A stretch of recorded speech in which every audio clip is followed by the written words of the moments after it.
പ്രിയപ്പെട്ട സഹോദരങ്ങളെ, ബഹുമാനപ്പെട്ട ഉമർ ബിൻ ഖത്താബ് റളിയല്ലാഹു തആല വഫാത്തായപ്പോൾ മഹാനവറുകളുടെ ശരീരത്തിലെ രണ്ടടയാളം, ഒന്ന് പാവപ്പെട്ടവർക്ക് മാവ് ചുമന്നുകൊണ്ടുപോയ തോളിലൊരടയാളം ഉണ്ടായിരുന്നു, രണ്ടാമത് കവിളിലൂടെ കണ്ണുനീരിങ്ങനെ ഒലിച്ചിറങ്ങിയതിന്റെ അടയാളം ഉണ്ടായിരുന്നു. നമ്മൾ കരയില്ല, നമ്മുടെ മുഖത്തൊരടയാളം വരുന്നത് നമുക്ക് ഇഷ്ടമല്ല, ആണോ? നമുക്ക് മുഖത്തൊരടയാളം വരുന്നത് ഇഷ്ടമാണോ? അങ്ങനെയാണെങ്കിൽ രണ്ടാമത്തെ പ്രതിഫലം ഞാൻ പറഞ്ഞു തരാം, അതൊരു വലിയ പ്രതിഫലമാണ്. ഒരാളുടെ മുഖത്തൊരടയാളം വരുന്നത് നമുക്ക് ഇഷ്ടമല്ല, അതുകൊണ്ടാണ് മുഖത്തെ അടയാളം മായ്ക്കാൻ ഇത്രയേറെ ക്രീമുകൾ വിപണിയിൽ ഇറങ്ങിയത്. ഇന്ന് നമ്മുടെയൊക്കെ നാട്ടിൽ ഏറ്റവും കൂടുതൽ പൈസ ചെലവാക്കുന്നത് കോസ്മെറ്റിക് ഐറ്റംസിന് വേണ്ടിയാണ്, അല്ലാതെ വസ്ത്രത്തിനോ സ്വർണത്തിനോ അല്ല. നമ്മളൊക്കെ പണ്ട് നമ്മുടെ ഒരു വീട്ടിലെ ബെഡ്റൂമിൽ പോയി നോക്കിയാൽ ആകെ ആ ബെഡ്റൂമിൽ കാണുന്നത് എന്താ? ഒരു കുട്ടിക്കൂറാടെ പൗഡർ ഉണ്ടാവും, പിന്നെ ഒരു ചീത്ത ജീപ്പ് ഉണ്ടാവും. അതിനപ്പുറത്തേക്ക് വേറൊന്ന് പണ്ട് നമ്മുടെ ബെഡ്റൂമിലുണ്ടോ? ഉണ്ടോ മനുഷ്യന്മാരൊന്നും പറയും? അന്നൊരു കുട്ടിക്കൂറ അറിയില്ല, അങ്ങനെ പൗഡർ കുട്ടിക്കൂറാടെ ഒരു പൗഡറുമുണ്ട്. ആ പൗഡർ തീർന്നാൽ ആ കുട്ടിക്കൂറാടെ ടന്ന് ഉമ്മ കയ്യിൽ തന്നിട്ട് പറയും, കിട്ടുന്ന ചില്ലറ പൈസ ഇതിനകത്ത് ഇട്ട് സമ്പാദിക്കാൻ. അങ്ങനെ ചില്ലറ പൈസ കുട്ടിക്കൂറായുടെ പൗഡർ ടിന്നിലിട്ടിട്ട് അവസാനം അത് ഇടയ്ക്കിടയ്ക്ക് ഇങ്ങനെ എണ്ണി നോക്കുമ്പോൾ ചില്ലറ തുട്ടൊക്കെ കഴിയുമ്പോൾ കുറച്ചൊരൽപ്പം പൗഡറും കൂടി വരും. ആ പൗഡറിന് ജീവിതത്തിലെ സ്വപ്നത്തിന്റെ സുഗന്ധം ഉണ്ടാവും. ഇന്ന് നമ്മുടെ ബെഡ്റൂം നോക്കിയാൽ ആ ബെഡ്റൂമിൽ ഏതൊക്കെ ക്രീമുണ്ട്? ആഫ്റ്റർ ഷേവ്, ബിഫോർ ഷേവ്, കറുത്ത പാട് മാറ്റാൻ, മോൾസ് മാറ്റാൻ, പിന്നെ ബോഡി ലോഷൻ, പിന്നെന്താ സ്ക്രബ്, ഫേസ് പാക്ക് എന്ന് വേണ്ട എല്ലാ സൗന്ദര്യവർദ്ധക വസ്തുക്കളും. ഇന്ന് പെണ്ണുങ്ങൾ ഏറ്റവും കൂടുതൽ പൈസ ചെലവഴിക്കുന്നത് മുഖത്തിന്റെ സൗന്ദര്യത്തിനാണ്. എന്നാൽ ഹൃദയം ഫുള്ള് കറുപ്പാണ് താനും, ഹൃദയത്തിന് ഫുള്ള് കറുപ്പാണ് താനും. കാവേരി തേക്കുക, 6 ആഴ്ച കൊണ്ട് മുഖത്തെ അടയാളമൊക്കെ മാറും. Fair and lovely fairness cream എന്ന് വേണ്ട ലോകത്തുള്ള മുഴുവൻ ക്രീമുകളും അവരുടെ ശരീരത്തിൽ ഉണ്ടാവും. ഇനി സൗന്ദര്യം നിങ്ങളെ തേടിയെത്തുമെന്ന് 63-ാമത്തെ വയസ്സിലും ഒളിമങ്ങാത്ത ലംഘുന്ന മുഖവുമായി മമ്മൂട്ടി ഇന്ദുലേഖയുടെ സോപ്പിന്റെ പരസ്യം വന്നപ്പോഴാണ് വയനാടുകാരൻ ഒരു കറുകറുത്ത പാവം 250 എണ്ണം വാങ്ങിച്ചത് പൈസ കൊടുത്തു. അവസാനം അയാളുടെ മുഖം വെളുത്തില്ലെന്ന് മാത്രമല്ല, പോക്കറ്റ് വെളുക്കുകയും ചെയ്തു. കോടതിയിൽ അയാൾ കേസ് കൊടുത്തു. എന്നാൽ അയാളുടെ മുഖം വെളുത്തോ? ഇല്ല. പാവപ്പെട്ടവൻ വിചാരിച്ചത് ഈ പരസ്യം കേട്ടിട്ട് തേച്ചാൽ മമ്മൂട്ടിയുടെ മുഖം പോലെ അവനാന്റെ മുഖമാകുന്നതാണ്. പരസ്യം എന്ന് പറഞ്ഞാൽ നിയമാനുസൃതമായ നുണപ്രചരണമാണെന്ന് ബെഞ്ചമിൻ ഫ്രാങ്ക്ലിൻ പറഞ്ഞിട്ടുണ്ട്. പരസ്യം എന്താ? നിങ്ങളൊന്ന് ആലോചിച്ച് നോക്കി, നമ്മുടെ ഗതികേട്. ടി വിയിൽ പരസ്യം, പാലും ബദാമും ചേർത്ത സോപ്പ്. സോപ്പിന് ചേർക്കണ എന്താ? പാലും ബദാമും. അതെന്തിനുള്ളതാ? തിന്നാനുള്ളത്. ബാത്റൂമിൽ തേച്ചിട്ട് കഴുകിക്കളയണ സോപ്പിൽ തിന്നാനുള്ള പാലും ബദാമും. മത്തിക്കറി വെച്ചിട്ട് ചട്ടി തേക്കാൻ 40 ചെറുനാരങ്ങ ചേർത്ത വിമ്മ്. 3 നേരം തിന്നാൻ കീടനാശിനി. 3 നേരം തിന്നുന്ന ഭക്ഷണത്തിൽ കീടനാശിനി, ഫ്യൂറഡാൻ, കുരുടാൻ, സർവ്വ കീടനാശിനി അടിച്ച സാധനമാണ് നമ്മൾ തിന്നുക. തിന്നാനുള്ള ബദാമും പാലും സോപ്പില്. അകത്തു പോകാനുള്ള സിട്രിക് ആസിഡുള്ള നാരങ്ങ മത്തിക്കറി വെച്ച ചട്ടി തേക്കാൻ. 3 നേരം തിന്നുന്നത് വളം ചേർത്ത ക്യൂറഡാൻ. ഇതാണ് നമ്മുടെ ഗതികേട്. നമ്മൾ പരസ്യത്തിന് അടിമകളായി. അള്ളാഹു നമ്മുടെ മുഖത്തിന് സൗന്ദര്യം തരട്ടെ. യഥാർത്ഥത്തിൽ മുഖത്തിന് സൗന്ദര്യം വേണ്ടത് സൗന്ദര്യത്തിന് വിലയുള്ളൊരു ലോകത്തല്ലേ. ഈ ലോകത്ത് സൗന്ദര്യത്തിന് വിലയില്ല. ഉണ്ടോ? ഇല്ല. ഏറ്റവും നല്ല സൗന്ദര്യത്തിന് വിലയുണ്ട്. നമ്മൾ ചിലപ്പോൾ പറയില്ല, പടച്ചോന് ഇത്രയും ഗ്ലാമറുള്ള പെണ്ണ് ഈ കോഞ്ഞാങ്കണിയാനെ കിട്ടിയോളെന്ന്. അതൊന്നും ഇല്ല. അതിപ്പോ ഇഷ്ടപ്പെടുന്ന കാര്യത്തിൽ സൗന്ദര്യമൊന്നും ലക്ഷ്യമല്ല. എന്റെ നാട്ടിലൊരു പെൺകുട്ടി ഒരു ചെറുപ്പക്കാരനായിട്ട് ഫോണിൽ കൂടെ ചാറ്റിങ് നടത്തി പ്രേമത്തിലായി. പരസ്പരം കണ്ടിട്ടില്ല. അവസാനം അവൻ പറഞ്ഞനുസരിച്ച് റൂട്ട് മാപ്പ് അയച്ചു കൊടുത്തവൾ ഇറങ്ങി ഓടി.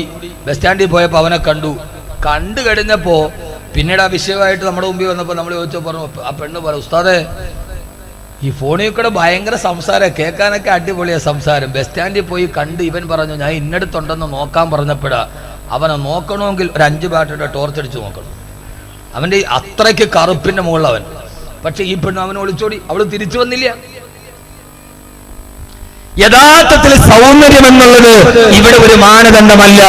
ഏറ്റവും വലിയ മാനദണ്ഡം എവിടെയാ? ഒരു മനുഷ്യന്റെ മുഖത്തിന് സൗന്ദര്യം ഉണ്ടാകേണ്ട ഒരു സ്ഥലമുണ്ട്. ആ സ്ഥലമാണ് അല്ലാഹുവിന്റെ ഖുർആൻ പറയുക. ഞാൻ നിങ്ങൾക്കൊരു ഫേസ് പാക്ക് പറഞ്ഞു തരാൻ പോവാ. പെണ്ണുങ്ങൾ കേട്ടോളി, നല്ല ഒരു ഫേസ് പാക്ക് പറയാൻ പോവാ വാക്കവി.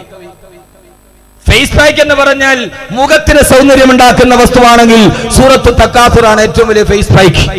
ഇൻഷാ അല്ലാഹ് ഞാൻ പറഞ്ഞുതരാം, നിങ്ങൾ ചെയ്യുവോ? ഉറപ്പാണോ? അള്ളാഹു തൗഫീഖ് നൽകട്ടെ. ഒരു ഫേസ് പാക്കാണ്. പെണ്ണുങ്ങളൊക്കെ ഈ കുക്കുംബർ അരച്ചു വെക്കും, പപ്പായ മുഖത്തരച്ചു വെക്കും. ഒരു ഭാര്യയും ഭർത്താവും തലാഖിന്റെ അടുക്കൽ വന്നു. ഭർത്താവിനോട് എന്താ വിഷയം? അമ്മൻ ഉസ്താദെ, ഞാൻ തിരക്ക് കഴിഞ്ഞ് ജോലി കഴിഞ്ഞ് വീട്ടിൽ വന്ന് കുളിച്ച് റെഡിയായി ബെഡ്റൂമിൽ കയറുമ്പോ ഇവൾ ഇങ്ങനെ മേപ്പോട്ട് നോക്കി കിടപ്പുണ്ടാവും. അവള് തിരിഞ്ഞു നോക്കൂല, മറിഞ്ഞു നോക്കൂല, ഒരൊറ്റ കിടപ്പ മയ്യത്ത് കിടത്തിമാര് നേരെ മേപ്പോട്ട് നോക്കി കിടക്കും. സംഭവം അന്വേഷിച്ചപ്പോഴാണ് ഇവള് കണ്ണിന്റെ അടിയിലെ കറുപ്പ് മാറാൻ വെള്ളരിക്ക അരച്ചിട്ട് കണ്ണുമ്മ വെച്ചിട്ട് കിടക്കുക. കണ്ണിന്റെ അടിയിലെ കറുത്ത കുഴി മാറാൻ. പപ്പായ അരച്ച് തേച്ചാൽ മുഖത്തെ കുഴി മാറുന്നാണ്. കുക്കുംബർ തേച്ചാൽ കണ്ണിന്റെ അടിയിലെ കറുപ്പ് മാറുന്നാണ്. രക്തചന്ദൻ അരച്ചാൽ മുഖത്തെ പാട് മാറുന്നാണ്.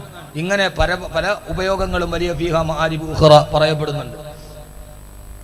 യഥാർത്ഥത്തിൽ ഒരാൾക്ക് സൗന്ദര്യം വേണ്ടത് എപ്പോഴാ? ആ സൗന്ദര്യം വേണ്ടത് ഏത് സമയത്തെന്നറിയോ? അള്ളാഹുവിന്റെ വിശുദ്ധമായ ഖുർആൻ പറയുകയാ,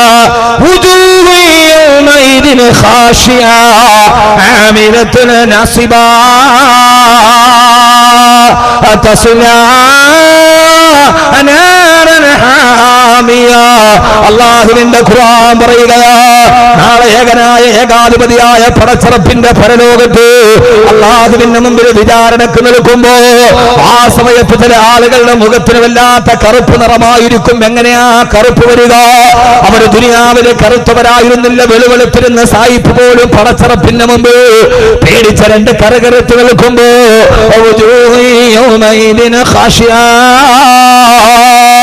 അള്ളാഹുവിന്റെ മുമ്പിൽ നിൽക്കുമ്പോ പേടിച്ചവരുടെ മുഖം മുഴുവൻ കരകരത്ത് കരിവാളിച്ച് നിൽക്കുകയാ. കാരണം എന്തെന്നറിയോ? ആമിലത്തുന നസിബാ, ജീവിതത്തിൽ ചെയ്തു പോയ തെമ്മാടിത്തരങ്ങളോട്ടുണ്ട് പടച്ചറപ്പിന്റെ കത്തിക്കാളുന്ന നരകത്തിന്റെ തീജ്വാലകൾ തന്റെ കൺമുമ്പിൽ ഇങ്ങനെ ആളിക്കത്തുമ്പോ പേടിച്ചരണ്ടവന് കറുകറുത്ത് നിൽക്കുമ്പോ മറുവിഭാഗത്ത് വേറൊരു വിഭാഗം ആളുകളെ അല്ലാഹു പറഞ്ഞു തരികയാ,